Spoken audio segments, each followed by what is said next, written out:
let's move forward with the idea that we're making an as-applied challenge solely confined to the indictment. This isn't a facial challenge. You're not saying any of these statutes are on this face Correct. Unconstitutional, and your argument is that this is core political speech. Correct. So some crimes can be achieved solely through speech, though. Terroristic threats, solicitation. Why is that not what's happening here, as alleged? Well, I think it requires kind of a detailed analysis, so if I may. Sure. All right, so the first thing we have to decide is whether or not, and we're talking about President Trump, we're not talking about the actions of others.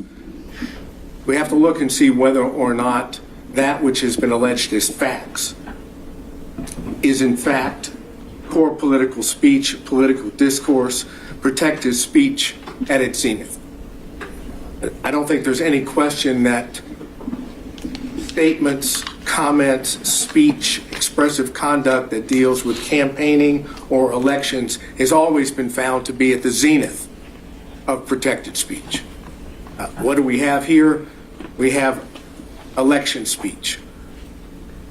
So one must determine immediately whether that constitutes core political speech, and I suggest that it does.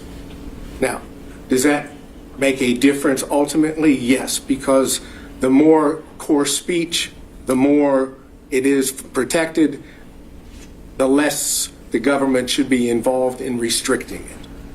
I don't think there's any real doubt about that. So then the question becomes, is the mere fact that the state here represents that it is false or fraudulent under the statutes, is that enough? Now, from what I just heard, I think the state's position would be yes. All we have to do is say it's false, it's integral to criminal conduct, it's fraud, and therefore it can't be unconstitutional as applied. I don't believe that that's what the law says. I think what the law really looks at is as to each individual application of a statute, whether or not the falsity in and of itself alone is sufficient. And I think the case law indicates that that's not so, particularly, and I don't need to go back through in detail everything that Alvarez said, but I think Alvarez is important because even when you talk in terms of, and I'll start with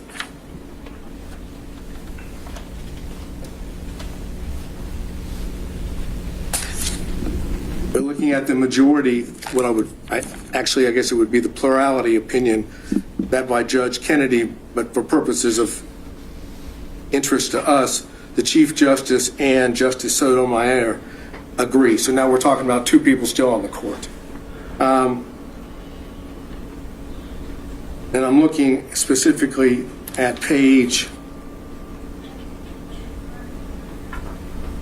723, in which the court goes on to say, were the court to hold that the interest in truthful discourse alone is sufficient to sustain a ban on speech, absent any evidence that the speech would be used to gain a material advantage, it would give government a broad censorial power unprecedented in this court's cases or in our constitutional tradition.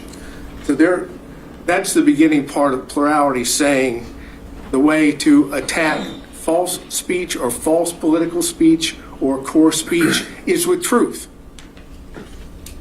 which is precisely what was going on. We're talking about this time period without getting outside the indictment. You're talking about at the same time the allegations are being made, factual allegations in the indictment, you have others that are fighting that off. The government's position would be with truth, state's position with truth. Moving beyond Alvarez, that part of it,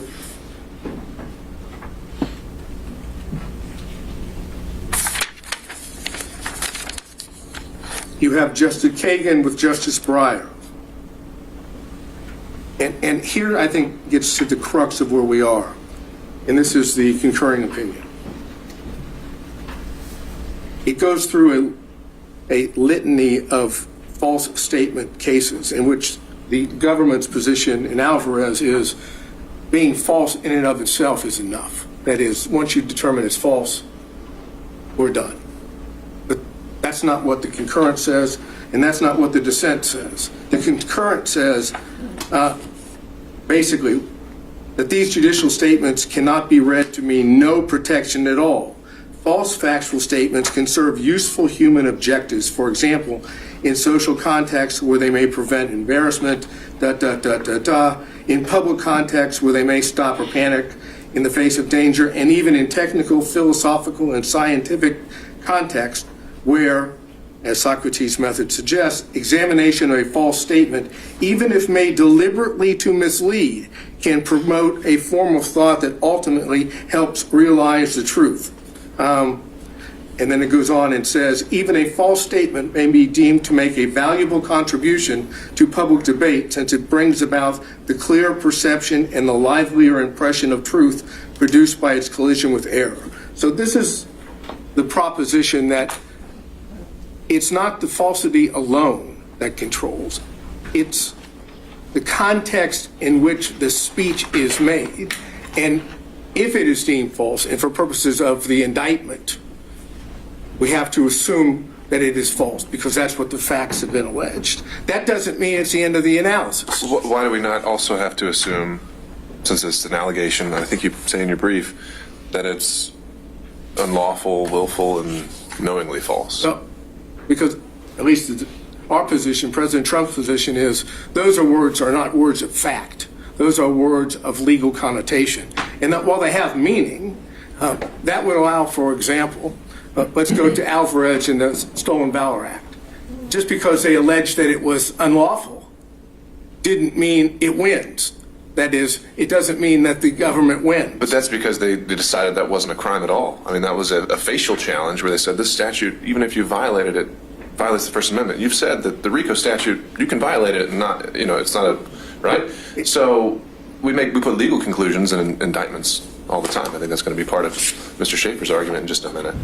I mean, you said a moment ago, just because the state pleads it, you don't think that's enough in an as-applied challenge, and I'm trying to figure out as to statements such as legal conclusions are unlawful and so forth. Now, if there had been, I guess, if the allegations had been broader, maybe we wouldn't be at that crossroads. But those aren't facts. The facts, as I've outlined, or we've outlined in our brief, you take the overt acts, you look at those overt acts, and then those. The same time, and then look at the substantive offenses or conspiracy offenses in the rest of the body of the indictment.